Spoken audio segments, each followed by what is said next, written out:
নবীজি বলেন ইস্তানিবুস সাবআল মুবিকাত, তোমরা 7টি এমন অপরাধ যে অপরাধগুলো তোমাদের জীবনটা ধ্বংস করে দিবে, এই 7টি অপরাধ থেকে তোমরা বাঁচবা। বলেন কয়টা অপরাধ থেকে আমরা বাঁচবো?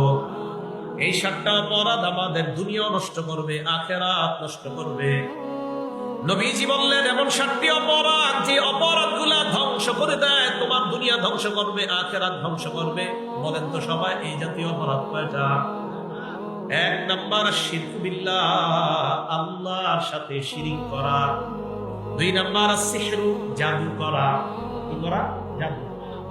কারো ফ্যামিলি নষ্ট করে দিয়েন না জাদু করে, কোন আলেমের কণ্ঠ স্তব্ধ করে দিয়েন না জাদু করে, কোন মানুষের কথা বন্ধ করে দিয়েন না জাদু করে।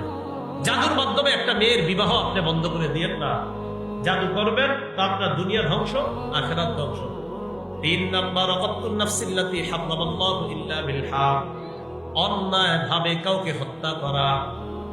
4 নাম্বার আকলুর রিবা, সুদ খাওয়া। বলেন কি খাওয়া? 5 নাম্বার আকলু মালিল ইয়াতীম, এতিমের সম্পদ অন্যায়ভাবে ভক্ষণ করা। এতিমের সম্পদ অন্যায়ভাবে ভক্ষণ করা। 5 নাম্বার আত-তাওয়াল্লি ইয়াউমাজ যাহফি, জিহাদের ময়দান থেকে পলায়ন করা।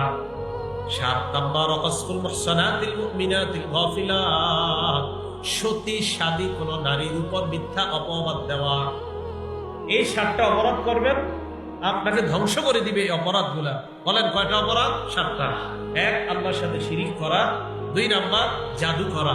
3 নাম্বার অন্যায় ভাবে কাউকে হত্যা করা। 4 নাম্বার সুদ খাওয়া। 5 নাম্বার এতিমের সম্পদ ভক্ষণ করা। 6 নাম্বার জিহাদের ময়দান থেকে পলায়ন করা। 7 নাম্বার কোন সতী সাদী মুমিন নারীর উপর মিথ্যা অপবাদ দেওয়া।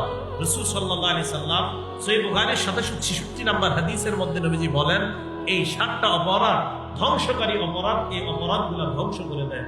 আল্লাহ আমাদেরকে এই অপরাধগুলো থেকে বেঁচে থাকার তৌফিক দান করেন।